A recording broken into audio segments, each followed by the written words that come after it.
Hello नमस्कार साथियों। मैं प्रेम आप सबका स्वागत करता हूं आप ही के यूट्यूब चैनल पे। जैसे आपको पता है कि कई बार कुछ बच्चे नए जुड़े होते हैं, तो मैं वीडियो स्टार्ट होने से पहले आपको बता दूं कि आपको पता हो गया कि हमने इसके अंदर मैं आपके साथ करंट अफेयर्स की सीरीज शुरू कर रखी है, जिसके अंदर इस वीडियो में टोटल मैं आपके साथ 40% डिस्कस करता हूँ। और सारे बच्चे मुझे वीडियो कंप्लीट होने के बाद सारे बच्चे जरूर बताएंगे आपके 40 में से कितने परसेंट सही हैं। इसके अंदर मैं आपके साथ पहले 25 क्वेश्चन जो 2020 के महत्वपूर्ण करंट अफेयर्स हैं, जो आपके CHSL MTS देखो एग्जाम में बनेंगे। जो CHSL का एग्जाम हो रहा है उसके अंदर मैंने देखे इन वीडियो में से भी क्वेश्चन बन रहे हैं, आप भी देखना, आपको जरूर मिलेंगे। आगामी पेपर जिन जिन बच्चों ने देखना है आप इन वीडियो को जरूर देख के जाना। और बच्चे 15 क्वेश्चन ये आपके प्रीवियस ईयर के क्वेश्चन 2017 से, वैसे मैं 16-17 से आपके साथ करवा रहा हूँ, जो CHSL MTS CGL में SSC द्वारा पूछे गए हैं। तो आइए आज की क्लास आप शुरू करते हैं। बस आप इन वीडियो को ज़्यादा से ज़्यादा अपने दोस्तों के साथ शेयर करो ताकि और भी बच्चे हमसे जुड़ सके, और आपने लाइक करना है जिससे मेरे को मोटिवेट मिले। बस क्वेश्चन मैं आपको ऐसे प्रोवाइड करूंगा जो डायरेक्टली देखना आपके क्वेश्चन में पेपर में बनेंगे। और आज का पहला क्वेश्चन है आपके सामने। हाल ही में भारत की किस राज्य पुलिस ने बछड़ा कंजर समुदाय को मुख्य धारा के समाज से जोड़ने की पहल शुरू की है? आपको पता है, आपने देखा होगा, अपने पिछले प्रीवियस ईयर के पेपर देखे होंगे, आप पेपर देने जाते होंगे, उसके अंदर आपने देखा होगा कि कुछ जनजातियों से भी हमारे पेपर में क्वेश्चन बनते हैं। ठीक है, तो ऐसे ही याद रखना है कि ये बछड़ा कुंजर समुदाय है, ये किस राज्य से है? हरियाणा, मध्य प्रदेश, पंजाब या छत्तीसगढ़? अगर आपको पता है तो सारे बच्चे मुझे फटाफट इसका आंसर दें। इसका आंसर हो जाएगा दोस्तों आपका ऑप्शन बी, मध्य प्रदेश। ऐसा हाल ही में मध्य प्रदेश की पुलिस के द्वारा किया गया कि वो बछड़ा कंजर समुदाय के को मुख्य धारा के समाज से जोड़ने की इन्होंने पहल शुरू की है। फाइन। मध्य प्रदेश राज्य का फॉर्मेशन 1 नवंबर 1956 को हुआ था। ठीक है, 1 नवंबर याद मत रखना, चलेगा 1956 जरूर याद रख लेना। जिसकी कैपिटल हो जाएगी दोस्तों आपकी भोपाल, और लार्जेस्ट सिटी हो जाएगी इंदौर। सबसे स्वच्छ शहर 2020 के अनुसार इंदौर ही है। जहाँ पे गवर्नर हो जाएंगे आपके आनंदीबेन पटेल, और चीफ मिनिस्टर हो जाएंगे आपके शिवराज सिंह चौहान। ठीक है, और यहाँ पे लेजिस्लेचर यानी यहाँ पे सिर्फ और सिर्फ विधानसभा है, और इनकी विधानसभा में 230 सीट्स हैं। यहाँ से लोकसभा में 29 सीट्स हैं और राज्यसभा में 11 सीट्स हैं। और मध्य प्रदेश राज्य का खुद का हाई कोर्ट है, तो इसलिए ये क्वेश्चन पेपर में नहीं बनता। Next question number 2। निम्न में से अंतर्राष्ट्रीय सौर गठबंधन के शहर अध्यक्ष के रूप में किसे चुना गया? कल परसों जब मैंने आपके साथ ऑर्गेनाइजेशन का हेडक्वार्टर डिस्कस किया था, इंटरनेशनल सोलर अलायंस भी मैंने आपके साथ डिस्कस की थी, फॉर्म हुई थी शायद से 2015 में। ठीक है, आप एक बार देख लेना, उसके अंदर मैंने आपके साथ पूरा डिस्कस कर रखा है। इसके अंदर मैंने आपको दो चीज़ बताई थी, इसके दो हेडक्वार्टर हैं। एक तो है आपका इंटरनेशनल हेडक्वार्टर और एक है आपका नेशनल हेडक्वार्टर। ठीक है, इसकी मेनली शुरुआत हमारे प्रधानमंत्री मोदी जी के द्वारा की गई थी कि जो जो देश हैं, जैसे आपको पता है इक्वेटर हो गया, ट्रॉपिक ऑफ कैंसर है, उसके बीच में जो सारे देश हैं ना, तो उसके अंदर आपको पता है जो सूर्य है उसकी किरणें बिल्कुल सीधे आती है। ठीक है, यहाँ पे तो कम हो जाती हैं, यहाँ भी कम हो जाती हैं। तो यहाँ से हम क्या कर सकते हैं कि सूरज की किरणें से, जैसे आपको पता है सोलर बैटरी भी आने लगी हैं, सोलर पैनल वगैरह भी लगते हैं, ताकि हम नेचुरल रिसोर्सेज के ऊपर यानी हम सूरज की किरण के ऊपर ज़्यादा डिपेंड हो जाए, ना कि जो हमारे रिसोर्सेज वगैरह ख़त्म हो रहे हैं। ठीक है, ऐसा आपको पता है गठबंधन किया गया है। और इसका आंसर हो जाएगा दोस्तों आपका ऑप्शन सी, दोनों, भारत और फ्रांस। अगर इसके अंदर ये पूछा जाए कि भारत ये नेशनल हेडक्वार्टर है भारत में, और वहाँ पे हो जाएगा गुरुग्राम। गुरुग्राम भारत के किस राज्य में स्थित है? तो वो है हरियाणा में। ठीक है, और सेकंड इंटरनेशनल हेडक्वार्टर ISA का, इंटरनेशनल सोलर अलायंस का, तो आपको फ्रांस टिक करना है, ना तो भारत। ना तो पेपर में दोनों मिलेगा तो दोनों ऑप्शन दिखेगा, आप टिक कर देना। एक दोनों में से कोई ऑप्शन मिले तो आप उसको टिक कर देना। ठीक है, फ्रांस की कैपिटल और लार्जेस्ट सिटी हो जाएगी पेरिस। फाइन। और ऑफिशियल लैंग्वेज है फ्रेंच, ये तो आपका ऐसे ध्यान हो जाएगी। और प्रेसिडेंट मैक्रन बहुत ज़्यादा महत्वपूर्ण जो पेपर में पूछे जाते हैं। प्राइम मिनिस्टर याद मत करना। और यहाँ पे लेजिस्लेचर को पार्लियामेंट कहा जाता है यानी संसद कहा जाता है, और अपर हाउस को सीनेट और लोअर हाउस को नेशनल असेंबली कहा जाता है। नेक्स्ट क्वेश्चन नंबर 3, निम्न में से भारत के किस राज्य में national authority for ship recycling का कार्यक्रम स्थापित किया गया है? National authority for ship recycling का कार्यक्रम निम्न में से भारत के किस राज्य में इस कार्यक्रम की स्थापना की गई है? तमिलनाडु, गुजरात, उड़ीसा या केरल?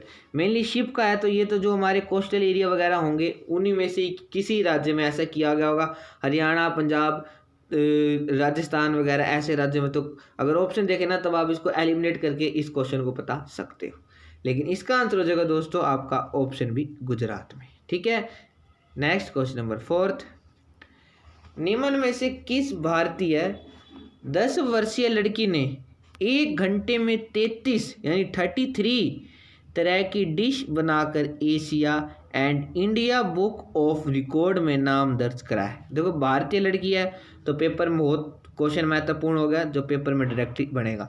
और इसने 1 घंटे में कितनी डिश बनाई है? वो इसने 33 डिश बनाकर ये रिकॉर्ड बनाया है, जिसका नाम हो जाएगा योगिता रहेजा, सानवी एम पराजित, सुनीता शर्मा या अनुष्का शर्मा। इसका क्या आंसर हो जाएगा दोस्तों? इसका आंसर हो जाएगा आपका ऑप्शन बी, सानवी एम पराजित। नेक्स्ट क्वेश्चन नंबर 5 हो जाएगा दोस्तों आपके सामने, निम्न में से भारत ने किस देश की नेवी को INS सुधुवीर पनडुब्बी लीज पर दी है? जैसे आपको पता होगा कि जो ये नेवी वगैरह होती है ना, हमारी जो इंडियन नेवी है, जैसे जो पानी वगैरह में रहती हैं, तो ना जो पनडुब्बी वगैरह है ना, कई बार हम भी कुछ रूस, फ्रांस वगैरह से हम देखा कि 10-20 साल के लिए हम लीज पर ले लेते हैं। और ऐसे भारत ने अब एक अपनी पनडुब्बी किस देश को दिया? INS, जिसका नाम है सुधुवीर। ये निम्न में से किस देश को लीज यानी आपको पता है किराए पर दी जाती है? ठीक है, म्यांमार को दिया, थाईलैंड को दिया, श्रीलंका को दिया, ये बांग्लादेश को दिया। आप इस INS सुधुवीर का नाम जरूर याद रख लेना। और ये इन्होंने हाल ही में म्यांमार को दिया। फाइन, म्यांमार की कैपिटल हो जाएगी नए पैदोए। ठीक है, लार्जेस्ट सिटी यंगून। नाम थोड़ा अजीब है, कोई चिंता नहीं करनी, प्रोनाउंसिएशन पे नहीं जाना। आप कोई ऑप्शन में देखेगा आपने इसको टिक करना है।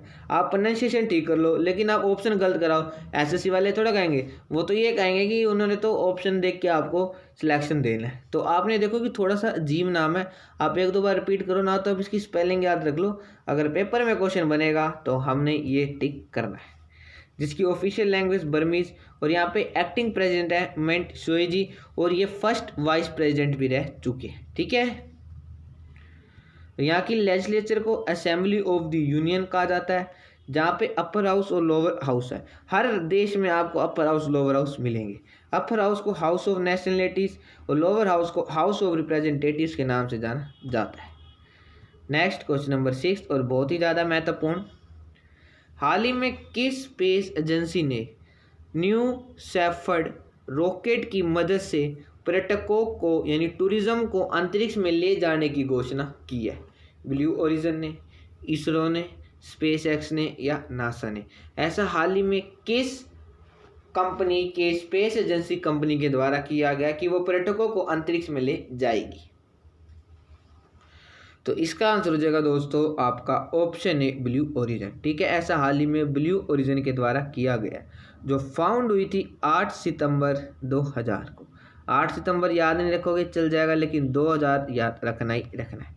जिसके फाउंडर भी देखो जेफ बेजोस हैं, जिसका हेडक्वार्टर हो जाएगा आपका USA में, जिसके CEO हैं बॉब स्मिथ और ओनर इसके जेफ बेजोस ही हैं। फाइन, नेक्स्ट क्वेश्चन नंबर 7, हाल ही में किस बैंक ने अपने ग्राहकों यानी कस्टमरों के लिए व्हाट्सएप बैंकिंग सेवाएं शुरू की है? HDFC बैंक ने, OBC बैंक ने, IDBI बैंक ने या SBI बैंक ने? ऐसा हाल ही में किस बैंक के द्वारा अपने कस्टमरों के लिए व्हाट्सएप बैंकिंग सेवा शुरू की है? तो इसका आंसर हो जाएगा दोस्तों आपका ऑप्शन सी, IDBI बैंक के द्वारा। ठीक है, जो फाउंड हुआ था 1 जुलाई 1964 को। आज का आपका पहला homework, what is the full form of IDBI? ठीक है, फटाफट सारे बच्चे मुझे इसका आंसर देना। ये जो फुल फॉर्म वाले क्वेश्चन SSC GD MTS में बहुत ज़्यादा पूछे जाते हैं। जो फाउंड हुई थी, ठीक है, जो बैंक, ये गवर्नमेंट का एक्ट आया था पार्लियामेंट के तहत, इसकी फाउंडर यानी इसको फाउंड किया गया था। जिसका हेडक्वार्टर आपका मुंबई में हो जाएगा, जिसके की पीपल यानी चेयरमैन हो जाएंगे MR कुमार। चेयरमैन तो हमारे बैंकिंग पेपर के लिए महत्वपूर्ण होते हैं, इसलिए मैं आपको बार बार कहता हूँ यह वीडियो हर एग्जाम के लिए इंपॉर्टेंट है, क्योंकि करंट अफेयर्स हर एग्जाम में बनते हैं।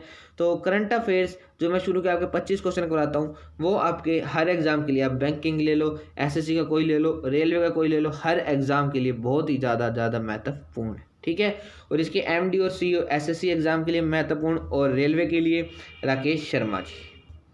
नेक्स्ट क्वेश्चन नंबर 8, हाल ही में किस राज्य में गरीबी रेखा से नीचे रहने वाले सभी परिवारों को 10 रुपये में साड़ी देने की घोषणा की है? यानी जो BPL बिलो पॉवर्टी लाइन लोग हैं उनको किस राज्य ने घोषणा की है कि वो उनको 10 रुपये में साड़ी देंगे? छत्तीसगढ़ ने, झारखंड ने, उत्तर प्रदेश, वेस्ट बंगाल या पश्चिम बंगाल ने? इसका क्या आंसर हो जाएगा दोस्तों? इसका आंसर हो जाएगा आपका ऑप्शन बी झारखंड, ठीक है। देखो सही है, ऑप्शन बी झारखंड ने ऐसी हाल ही में घोषणा की है। और ये कितने रुपए में साड़ी देंगे? ये 10 रुपये में मात्र साड़ी देंगे। झारखंड राज्य का फॉर्मेशन 2000 सन में हुआ था। 15 नवंबर याद नहीं रखोगे चल जाएगा, 2000 तो याद रखना है। जिसकी कैपिटल हो जाएगी रांची, और यहाँ पे सब कैपिटल है दुमका, याद मत रखना तभी चल जाएगा। लार्जेस्ट सिटी है जमशेदपुर, कुल जिले हो जाएंगे आपके 24। यहाँ पे गवर्नर है मुर्मू जी, और चीफ मिनिस्टर हो जाएंगे आपके हेमंत सोरेन, और ये JMM पार्टी से हैं। और यहाँ पे सिर्फ और सिर्फ विधानसभा है, इनकी विधानसभा में 81 सीट्स हैं। यहाँ से राज्यसभा में 6 और लोकसभा में 14 सीट्स हैं, ठीक है। और झारखंड का खुद का हाई कोर्ट है, तो पेपर में क्वेश्चन नहीं बनता। और नेक्स्ट और महत्वपूर्ण क्वेश्चन, निम्न में से किस राज्य सरकार ने पुलिस भर्ती में 20% महिलाओं के लिए सीट आरक्षित की है? हरियाणा ने की है, पंजाब ने की है, केरला ने या उत्तर प्रदेश ने? और बहुत ही महत्वपूर्ण और अच्छा डिसीजन लिया गया। चलो 20% तो महिलाओं के लिए सीट आरक्षित कर दी कि पुलिस भर्ती होगी तो उसके अंदर 20% महिलाओं के लिए सीट आरक्षित की गई है। ऐसा हाल ही में किस राज्य की सरकार द्वारा किया गया है? तो इसका आंसर हो जाएगा दोस्तों आपका ऑप्शन डी उत्तर प्रदेश जी के द्वारा, जिसके CM हो जाएंगे आपको Yogi Adityanath ji. Next question number 10, निम्न में से फेस स्कैन करने वाला विश्व का पहला देश कौन सा बना है? सिंगापुर, सिंगापुर की कैपिटल ही सिंगापुर ही है, भारत, रूस या दक्षिण अफ्रीका? निम्न में से फेस स्कैन करने वाला विश्व का पहला देश कौन सा बना है? सारे बच्चे फटाफट इसका आंसर दो। इसका क्या आंसर हो जाएगा दोस्तों? इसका आंसर हो जाएगा ये रहे आपके ऑप्शन, और ए ऑप्शन है सिंगापुर, इसका आंसर हो जाएगा। सिंगापुर की कैपिटल सिंगापुर ही है, जहाँ पे नेशनल लैंग्वेज है मलय। यहाँ पे प्रेसिडेंट महत्वपूर्ण हलीमा याकूब, ठीक है, याकूब से याद रख लेना। यहाँ पे प्राइम मिनिस्टर है Lee Hsien Loong, not important. Chief justice no important. और हाँ, यहाँ पे लेजिस्लेचर को पार्लियामेंट कहा जाता है। नेक्स्ट क्वेश्चन नंबर 11, हाल ही में जारी लोवी इंस्टीट्यूट द्वारा एशियाई पावर इंडेक्स 2020 में भारत किस स्थान पर रहा है? 5वें स्थान पर, तीसरे स्थान पर, चौथे स्थान पर या पहले स्थान पर? लोवी इंस्टीट्यूट द्वारा एक इंडेक्स जारी किया गया जो वो है एशियाई पावर इंडेक्स 2020 में भारत किस स्थान पर रहा है? इसका आंसर हो जाएगा दोस्तों आपका ऑप्शन सी, चौथे स्थान पर। नेक्स्ट क्वेश्चन नंबर 12, हाल ही में बांग्लादेश ने अपने 50वें स्वतंत्रता दिवस पर किसे मुख्य अतिथि के रूप में आमंत्रित किया है? ये बहुत ही ज़्यादा महत्वपूर्ण और आसान क्वेश्चन है। इमरान खान को, नरेंद्र मोदी जी को, शी जिनपिंग को, या इनमें से कोई नहीं? यानी कोरोना के कारण इन्होंने किसे नहीं बुलाया। हाल ही में बांग्लादेश ने अपने 50वें स्वतंत्रता दिवस पर किसे मुख्य अतिथि के रूप में आमंत्रित किया है? ये किसे किया गया दोस्तों? इसका आंसर हो जाएगा आपका ऑप्शन बी, नरेंद्र मोदी जी को। भारत के प्रधानमंत्री को बुलाया इन्होंने अपने 50वें स्वतंत्रता दिवस पर, तो महत्वपूर्ण क्वेश्चन है, ठीक है। और अब आपकी बांग्लादेश की कैपिटल और लार्जेस्ट सिटी है ढाका, और आपको पता है वैसे भी नेबरिंग कंट्री ही है, जिसकी ऑफिशियल और नेशनल लैंग्वेज है बंगाली। तो यहाँ पे प्रेसिडेंट हो जाएंगे आपके अब्दुल हमीद जी, ठीक है, और प्राइम मिनिस्टर हो जाएगी शेख हसीना जी। यहाँ पे हाउस ऑफ स्पीकर हो जाएंगे शरीम चौधरी जी, और चीफ जस्टिस हो जाएंगे सईद मोहम्मद हुसैन जी। जहाँ पे लेजिस्लेचर को जतिया संसद के नाम से जाना जाता है। फाइन, और इसको इंडिपेंडेंस डिक्लेयर्ड फ्रॉम पाकिस्तान 26 मार्च 1971। ठीक है, आपको पता है भारत ने इसको पाकिस्तान से आज़ाद कराया था, जिसको पहले ईस्ट पाकिस्तान या पूर्व पाकिस्तान के नाम से जाना जाता था। ठीक है, जो करंट कॉन्स्टिट्यूशन इसका बना था 16 दिसंबर 1972 को। ये क्वेश्चन भी ध्यान रख लेना। Next question number 13। हाल ही में किस राज्य सरकार ने रेल परिसर में थूकने पर 500 रुपये का जुर्माना लगाया? जुर्माना अच्छा लगाया ताकि स्वच्छ वगैरह रहेगा, लेकिन ये ग्राउंड लेवल पर भी जरूर लागू होना चाहिए। उत्तर प्रदेश, मध्य प्रदेश, केरल या झारखंड। ऐसा हाल ही में किस राज्य सरकार ने रेल परिसर में थूकने पर 500 रुपये का जुर्माना लगाया है? क्या आंसर हो जाएगा दोस्तों? इसका आंसर हो जाएगा आपका ऑप्शन बी, मध्य प्रदेश ने। और मध्य प्रदेश के बारे में मैं आपके साथ सारा शुरू में डिस्कस किया है। Next question number 14। हाल ही में किस राज्य परिवहन निगम ने हाइड्रोजन मिश्रित CNG कंप्रेस्ड नेचुरल गैस बसों का ट्रायल रन शुरू किया है? पुडुचेरी ने, चंडीगढ़ ने, दिल्ली ने या असम ने? ऐसा हाल ही में किस राज्य के परिवहन निगम ने हाइड्रोजन मिश्रित CNG बसों का ट्रायल रन शुरू किया है? ये हैं दोस्तों आपके ऑप्शन। इसका आंसर हो जाएगा आपका ऑप्शन सी, दिल्ली के द्वारा, जिसके CM कौन है दोस्तों? आपके अरविंद केजरीवाल जी। और यहाँ आपको पता है कैपिटल है और ये यूनियन टेरिटरी है, तो यहाँ पे LG होंगे। और LG कौन है दोस्तों? वो है आपके Anil Baijal ji. Next question number 15। हाल ही में भारतीय पर्यटक सांख्यिकी के अनुसार वर्ष 2020 में देश में सबसे ज़्यादा घरेलू पर्यटकों को आकर्षित किसने किया है?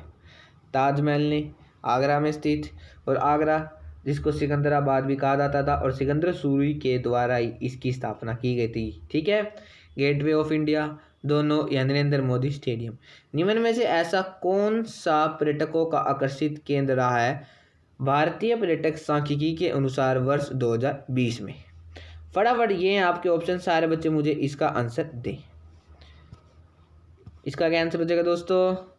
इसका आंसर हो जाएगा आपका ऑप्शन सी, ताजमहल और gateway of India. Next question number 16। हाल ही में भारत में किस राज्य में state of anti tank SANT की सबसे पहले full form state of anti tank missile का सफल परीक्षण किया गया है? झारखंड में, छत्तीसगढ़ में, उड़ीसा में या केरल में? सारे बच्चे फटाफट इसका आंसर दो। SANT की full form state of anti tank. ये देखना CHSL में क्वेश्चन बनेगा। तो ऐसा हाल ही में किस राज्य में इसका सफल परीक्षण किया गया है? तो इसके आंसर अंदर आप टिक करोगे दोस्तों ऑप्शन सी, उड़ीसा में। उड़ीसा राज्य का फॉर्मेशन 1 अप्रैल 1936 को एज अ उत्कल दिवस के रूप में हुआ था, जिसकी कैपिटल और लार्जेस्ट सिटी हो जाएगी दोस्तों आपकी भुवनेश्वर। और यहाँ पे कुल जिले हो जाएंगे 30। यहाँ पे गवर्नर है आपके गणेशी लाल जी और चीफ मिनिस्टर है नवीन पटनायक जी। और ये अब 5वीं बार वहाँ के CM बने थे। और यहाँ पे सिर्फ और सिर्फ विधानसभा है, इनकी विधानसभा में 147 सीट्स हैं। यहाँ से लोकसभा में 21 और राज्यसभा में 10 सीट्स हैं। ठीक है, और उड़ीसा राज्य का खुद का हाई कोर्ट है, तो क्वेश्चन नहीं बनेगा। Next question number 17। INS Kavaratti को भारतीय नौसेना में कहाँ कमीशन किया गया है? विशाखापट्टनम, कोयम्बटूर, पुणे में या नासिक में? फटाफट सारे बच्चे मुझे इसका आंसर दो। इसको कहाँ पे कमीशन किया गया है? इसका आंसर हो जाएगा दोस्तों आपका ऑप्शन है, विशाखापट्टनम में। नेक्स्ट यानी क्वेश्चन नंबर 18। भारत के किस राज्य के मुख्यमंत्री ने ग्रामीण क्षेत्रों में micro ATM automatic teller machine सेवा शुरू की है? ATM की फुल फॉर्म भी पूछी जाती है। ऐसे हाल ही में भारत के किस मुख्यमंत्री या किस राज्य के द्वारा ग्रामीण क्षेत्र में माइक्रो ATM सेवा शुरू की है? मेघालय, असम, त्रिपुरा या नागालैंड? इसका क्या आंसर हो जाएगा दोस्तों? फटाफट सारे बच्चे मुझे इसका आंसर दो। और जिनको नहीं पता आपने याद रख लेना है। इसका आंसर हो जाएगा आपका ऑप्शन है मेघालय के द्वारा। ठीक है, मेघालय राज्य का फॉर्मेशन 21 जनवरी 1972 को हुआ था, जिसकी कैपिटल शिलोंग और लार्जेस्ट सिटी भी शिलोंग ही है। यहाँ पे आपके कुल जिले हो जाएंगे 11 और गवर्नर है आपके सत्यपाल मलिक जी। यहाँ पे चीफ मिनिस्टर है कोनराड संगमा जी और वहाँ की एनपीपी पार्टी के हैं। यहाँ पे सिर्फ और सिर्फ विधानसभा, इनकी विधानसभा में 60 सीट, राज्यसभा में 1 और लोकसभा में 2 सीट्स है।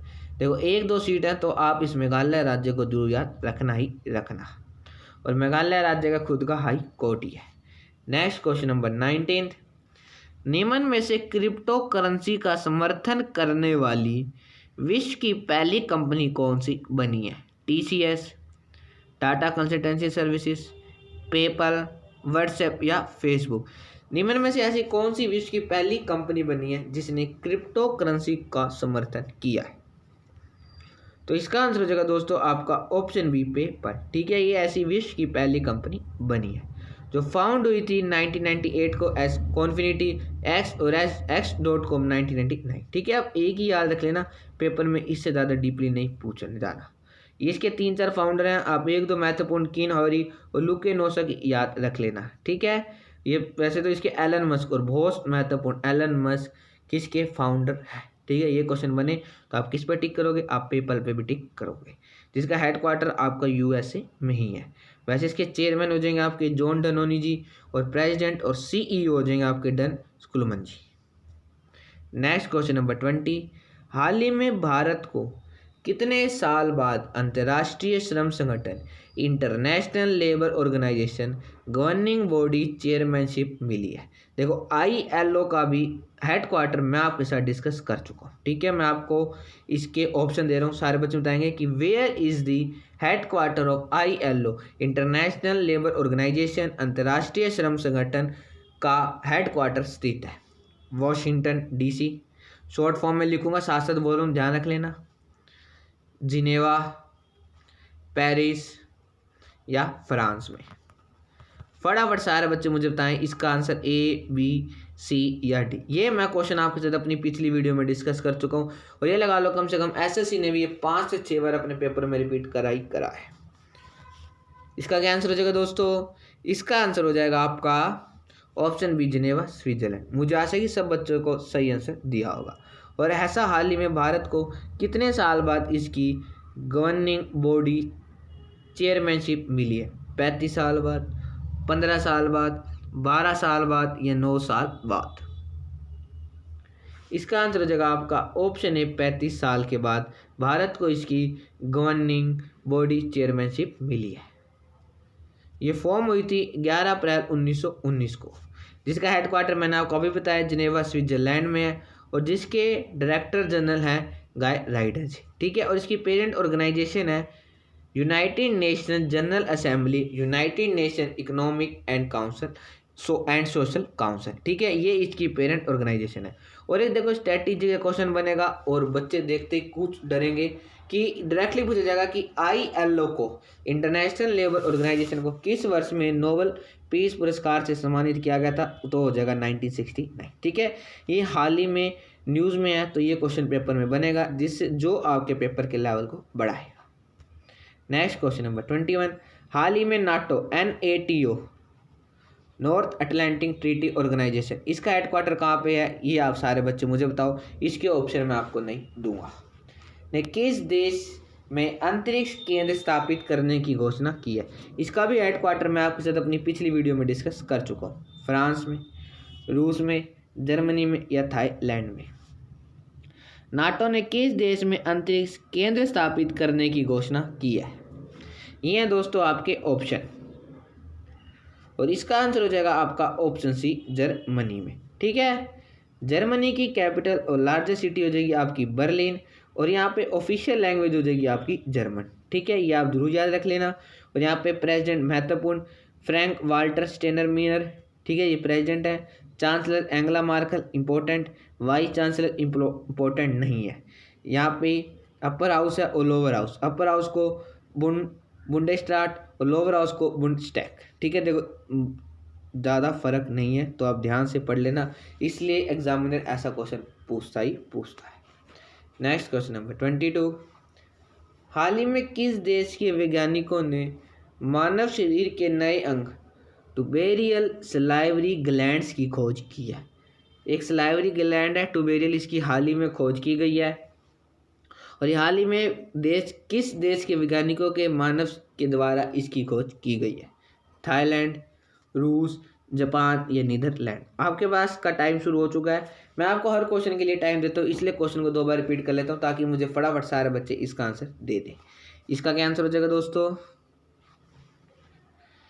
इसका आंसर हो जाएगा आपका ऑप्शन डी, नीदरलैंड। ठीक है, ऐसा हाल ही में नीदरलैंड के वैज्ञानिकों के द्वारा इसकी खोज की गई है, जिसकी कैपिटल और लार्जेस्ट सिटी है एम्स्टर्डम और गवर्नमेंट सीट यहाँ पे हेग है। ठीक है, और आपको पता होगा आईसीजी का, इंटरनेशनल कोर्ट ऑफ जस्टिस का भी हेग नीदरलैंड में ही हेड क्वार्टर है, जिसकी ऑफिशियल लैंग्वेज डच और यहाँ पे मोनार्क रूल चलता है और वो है अलेक्जेंडर जी। प्राइम मिनिस्टर है मार्क रूटे और यहाँ पे लेजिस्लेचर को स्टेट जनरल के नाम से जाना जाता है। अपर हाउस को सीनेट और लोअर हाउस को हाउस ऑफ रिप्रेजेंटेटिव्स के नाम से जाना जाता है। नेक्स्ट क्वेश्चन नंबर 23, हाल ही में पंजाब के किस शहर में महाराजा भूपेंद्र सिंह पंजाब सिंह स्पोर्ट्स यूनिवर्सिटी की नींव रखी गई है? पटियाला, जालंधर, लुधियाना या संगरूर? अगर आपसे पूछा जाए कि महाराजा भूपेंद्र सिंह स्पोर्ट्स यूनिवर्सिटी की नींव कहाँ पे रखी गई है, तब आप पंजाब को टिक करोगे। लेकिन ये पंजाब के किस जिले या किस शहर में इसकी नींव रखी गई है, तब सारे बच्चे ये हैं आपके ऑप्शन, तो मुझे इसका आंसर दो। इसका आंसर हो जाएगा आपका ऑप्शन ए, पटियाला में। ठीक है, पंजाब की कैपिटल आपको पता है चंडीगढ़ है, हरियाणा और पंजाब की कैपिटल चंडीगढ़ है, क्योंकि जो हरियाणा है वो पंजाब से ही निकलकर ये अलग राज्य बना था। ठीक है, ये भी क्वेश्चन पेपर में बनता है। जिसकी लार्जेस्ट सिटी हो जाएगी लुधियाना। और आपको पता होगा कि पाकिस्तान में भी पंजाब का एक नाम का शहर है, लेकिन इसके अंदर हम जो हमारे भारत में स्थित है उसकी बात कर रहे हैं, क्योंकि जब पार्टीशन हुआ था तो कुछ पंजाब का एरिया पाकिस्तान में गया था तो उसका नाम भी पंजाब ही। ठीक है, यहाँ पे कुल जिले हैं आपके 22। ठीक है, और हरियाणा में भी कुल जिले हैं 22। 2 प्रस्तावित हैं, जैसे 2 बनेंगे न्यूज़ में आएगा आपको बता दिया जाएगा। जहाँ पे गवर्नर हैं वीपी सिंह बंदोरी जी, चीफ मिनिस्टर हैं अमरिंदर सिंह, कैप्टन अमरिंदर सिंह। ठीक है, और इन कांग्रेस पार्टी की हैं। यहाँ पे सिर्फ और सिर्फ विधानसभा है, इनकी विधानसभा में 117 सीट्स हैं। यहाँ से लोकसभा में 13 और राज्यसभा में 7 सीट्स हैं। और आपको पता है पंजाब और हरियाणा का हाई कोर्ट कौन सा है? एक ही हाई कोर्ट है और वो चंडीगढ़। पंजाब, हरियाणा, चंडीगढ़ का एक ही हाई कोर्ट है और वो चंडीगढ़ में है। नेक्स्ट क्वेश्चन नंबर 24, निम्न में से किस शहर की पुलिस ने महिला सशक्तिकरण पर अम्मे नामक फिल्म लॉन्च की है? सोनीपत की शहर की पुलिस ने, हैदराबाद, पुणे या वाराणसी? अम्मे नामक फिल्म लॉन्च किया है तो ऐसा हैदराबाद की पुलिस के द्वारा किया गया है। नेक्स्ट यानी क्वेश्चन नंबर 25, हाल ही में इजराइल के साथ वीज़ा छूट समझौते पर हस्ताक्षर करने वाला पहला देश कौन सा बना है? अमेरिका, संयुक्त अरब अमीरात, यूएई, रूस या फ्रांस? ऐसा इजराइल के साथ वीज़ा छूट समझौते पर हस्ताक्षर करने वाला पहला देश कौन सा बना है? तो ये बना दोस्तों आपका option B, UAE. Fine. Next यानी क्वेश्चन, और हाँ, इजराइल की कैपिटल और लार्जेस्ट सिटी है जेरूसलम, ऑफिशियल लैंग्वेज है हेब्रे। जहाँ पे प्रेसिडेंट हो जाएंगे आपके रिवलिन जी और प्राइम मिनिस्टर हो जाएंगे बेंजामिन नेतन्याहू जी। महत्वपूर्ण, इसके प्राइम मिनिस्टर पूछे जाते हैं। ठीक है, और यहाँ पे लेजिस्लेचर को निसेट कहा जाता है और इनको इंडिपेंडेंस ब्रिटिश एम्पायर से मिली थी। नेक्स्ट क्वेश्चन नंबर 26, उच्चतम न्यायालय में भारत सरकार से संबंधित सभी मामलों में भारत सरकार की ओर से कौन उपस्थित होता है? यानी ये क्वेश्चन देखो, पिछली बार भी कल परसों मैंने आपसे डिस्कस करा था, क्वेश्चन को घुमा रखा है कि भारत में सबसे बड़ा कानूनी जो लोग होता है, कल मैंने ऐसी एक क्वेश्चन इससे डिस्कस किया था, तो मुझे आशा है कि ये भी वैसे क्वेश्चन है, लेकिन इसके अंदर क्वेश्चन की फॉर्म को चेंज किया हुआ है। भारत के नियंत्रक तथा महालेखा परीक्षक क्या? Controller and auditor general of India, जिसके बारे में सबसे पहले आपने याद रख लेना, जिसका आर्टिकल आपका 148 से लेकर 151 तक। ठीक है, नियंत्रक तथा मालिका परीक्षक, CAG full form controller and auditor general of India, जिसका काम होता है, आपको पता है दो फंड होते हैं। एक तो होता है कंसोलिडेटेड फंड ऑफ इंडिया, जिससे कि जो सारे खर्चे किए जाते हैं, और इससे ही आपको पता है parliament member, president, vice president सबकी इससे ही सैलरी दी जाती है, ठीक है, आपको पता ही है। और एक होता है कॉन्टीजेंसी फंड ऑफ इंडिया, जो यानी ज़रूरत के समय में इससे पैसा निकाला जाता है। इसके अंदर हमेशा 500 करोड़ रुपए पड़े रहते हैं। अगर जैसे आपको 200 करोड़, आपको पता है आपदा के समय कहा जाता है ना कि जो ये इसमें से पैसा निकालने के लिए प्रधानमंत्री जी को किसी की भी अनुमति नहीं होती चाहिए होती, वो एकदम इसमें से पैसा फटाफट निकाल के किसी राज्य की हेल्प या कहीं भी डिजास्टर आए तो वहाँ पे दे सकते हैं। फिर दोबारा इसके अंदर वो एप्रोप्रिएशन बिल लाया जाता है, जिससे कि इसके अंदर हमेशा 500 करोड़ रुपये रखे जाते हैं, ठीक है। और मेन काम कैग का क्या होता है, इनका काम होता है जो रिपोर्ट होती है उनको ऑडिट करना। जैसे आपको पता है सी होते हैं ना, वो हर चीज़ को ऑडिट करते हैं, देखते हैं, वैसे ही कैग होता है सरकार का, ठीक है। वो अगर पूरे कंट्री का कर रहा है तो प्रेसिडेंट को रिपोर्ट देता है, अगर किसी स्टेट का कर रहा है तो वहाँ के गवर्नर को रिपोर्ट सौंपता है, ठीक है, इसका काम होता है। और इसकी अपॉइंटमेंट राष्ट्रपति यानी प्रेसिडेंट के द्वारा की जाती है, और इसका कार्यकाल या तो 6 वर्ष के लिए होता है या 65 वर्ष की आयु। या तो जैसे लगा लो कि कोई व्यक्ति है, उसकी अपॉइंटमेंट कैग के लिए 61 ईयर में की गई है। जैसे देखो, या तो इसको 6 साल हो जाए इस पोस्ट पर, या इसकी 65 वर्ष की आयु हो जाए, जो भी चीज़ पहले हो जाएगी उसको रिटायर किया जाएगा। इसमें से क्या पहले है, इसकी 65 वर्ष की आयु, तो इसको रिटायर कर दिया जाएगा, ठीक है। इसकी सैलरी पार्लियामेंट के द्वारा फिक्स की जाती है, और इनकी सैलरी मेनली जो सुप्रीम कोर्ट के जज होते हैं उनके बराबर इनकी सैलरी होती है, ठीक है, क्योंकि ये भी क्वेश्चन पूछा गया था। और जो कैग होते हैं वो रिज़ाइन भी प्रेसिडेंट को ही करते हैं। अब सबसे महत्वपूर्ण क्वेश्चन, फर्स्ट कैग कौन थे, वो थे वी नरहरि राव जी, ठीक है। और आपका सेकंड होमवर्क, वर्तमान में controller and auditor general of India कौन है, ठीक है। यही छोटा सा टॉपिक था, देखो आपका क्लियर हो गया। राज्य के महाधिवक्ता, भारत के महान्यायवादी, अटॉर्नी जनरल ऑफ इंडिया, या भारत के मुख्य चुनाव आयुक्त। और देखो ये दोनों टॉपिक क्लियर हो चुके हैं। नेक्स्ट वीडियो में हम ये वाले टॉपिक क्लियर करेंगे। मैं आपके साथ भारत का महान्यायवादी, attorney general of India discuss करूंगा, वहीं से ही आपको राज्य का महाधिवक्ता भी समझ आ जाएगा। क्योंकि जैसे पूरी कंट्री का भारत का महान्यायवादी होता है, वही काम जो स्टेट का होता है उसका काम होता है, ठीक है। और इसका आंसर हो जाएगा दोस्तों आपका ऑप्शन सी, भारत के महान्यायवादी। नेक्स्ट क्वेश्चन नंबर 27, अमाशय से भोजन का निकास एक डैश पेशी द्वारा नियंत्रित किया जाता है, हृदय संबंधी, अवरोधिनी, कंकालीय, या कोई विकल्प सही नहीं है। अमाशय से भोजन का निकास एक डैश पेशी द्वारा नियंत्रित किया जाता है। इसका आंसर हो जाएगा दोस्तों आपका ऑप्शन बी, अवरोधिनी के द्वारा। नेक्स्ट क्वेश्चन नंबर 28, आधारभूत संरचना आकार में समान भिन्न भिन्न कार्यों को करने के लिए रूपांतरित अंग क्या कहलाते हैं। अगर पता है होमोलोगस वगैरह ऑर्गन से भी क्वेश्चन बनते हैं, तो फटाफट मुझे इसका आंसर दो। समरूप अंग, समजात अंग, विषमरूप अंग, या समधर्मी अंग। आधारभूत संरचना आकार में समान भिन्न भिन्न कार्यों को करने के लिए रूपांतरित अंग क्या कहलाते हैं। फटाफट बच्चे मुझे इसका आंसर दे। और बहुत ही महत्वपूर्ण क्वेश्चन है, थोड़ा टफ है लेकिन पेपर के लिए तो महत्वपूर्ण है। इसका आंसर हो जाएगा आपका ऑप्शन बी, समजात अंग। नेक्स्ट क्वेश्चन नंबर 29, जल में हाइड्रोजन व ऑक्सीजन के द्रव्यमानों का अनुपात क्या है। यानी जो वाटर H2O में हाइड्रोजन और ऑक्सीजन का रेशियो क्या है, 1:4। वैसे इसका 18U पूरा वो है, ठीक है, ये मैंने आपको बताया था, 1:8, 1:16 या 1:64। SSC का लगा लो प्रिय क्वेश्चन और बहुत ही ज़्यादा महत्वपूर्ण क्वेश्चन है। इसका क्या आंसर हो जाएगा दोस्तों, इसका आंसर हो जाएगा आपका option B, 1:8। Next question number 30, Bharat का राष्ट्रपति कितने मुख्य चुनाव आयुक्तों की नियुक्ति करता है। देखो यही क्वेश्चन जब मैंने आपके साथ चीफ इलेक्शन कमीशन के बारे में डिस्कस किया था, मैंने आपको बताया था, मैं आपको दोबारा बता देता हूँ। एक चीफ इलेक्शन कमिश्नर होता है, इसके नीचे 2 इलेक्शन कमिश्नर होते हैं, उसके बाद डिप्टी इलेक्शन कमिश्नर होते हैं, ठीक है, मैंने आपको बताया था ना। तो आप मुझे फटाफट इसका आंसर दे दो। जो भारत के राष्ट्रपति जी होते हैं, वर्तमान में रामनाथ कोविंद जी हैं, वो कितने मुख्य चुनाव आयुक्त की नियुक्ति करते हैं, 1 की, 2 की, 3 की, या 4 की। बहुत ही महत्वपूर्ण और बहुत ही आसान क्वेश्चन। इसका क्या आंसर हो जाएगा दोस्तों? इसका आंसर हो जाएगा आपका ऑप्शन है सिर्फ एक की। ठीक है, ये सिर्फ और सिर्फ चीफ इलेक्शन कमिश्नर को ही अपॉइंट करते हैं, उसके अलावा किसी को अपॉइंट नहीं करते। ठीक है, ये इतना इनका काम होता है।